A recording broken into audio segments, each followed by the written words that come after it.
In the annals of ancient history, the plagues of Egypt stand as one of the most cataclysmic events recorded.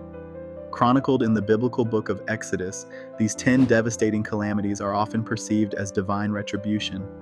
However, their roots may well lie in the formidable forces of nature itself. Imagine the setting: Egypt, a land thriving on the banks of the Nile. Suddenly, the lifeblood of the nation, its river turns to blood. But what caused this drastic transformation? Scientists suggest toxic algal blooms, a phenomenon where microscopic algae rapidly reproduce, could have played a role. This not only colors the water red, but depletes oxygen, rendering it deadly for aquatic life. With fish suffocated, a cascade of ecological consequences was unleashed. Amidst the stench of decay, the second plague was born. Frogs by the thousands emerged, desperate to escape the contaminated waters. But when the frogs perished, their decomposing bodies became a breeding ground for the third plague: lice, or possibly gnats, a mere harbinger of the even greater disasters to come. Soon after came the swarms, wild beasts, or perhaps feral flies, descending upon the land. What followed was an unprecedented epidemic.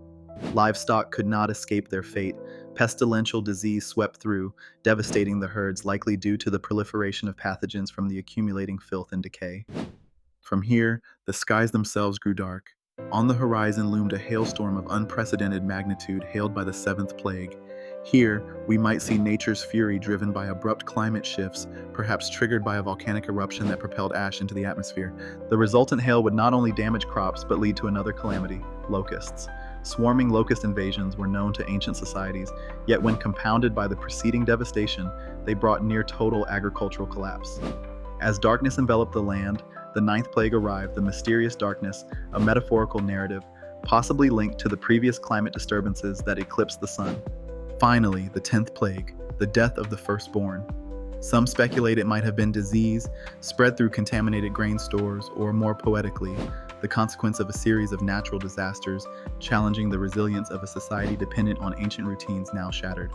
As the narrative concludes, we are left with a profound reflection. The plagues of Egypt may not just be stories of divine intervention, but cautionary tales of nature's potential wrath. Our planet's intricate systems, when disrupted, hold the power to alter civilizations. Perhaps in understanding these ancient events, we can better appreciate and mitigate the natural forces we continue to contend with today.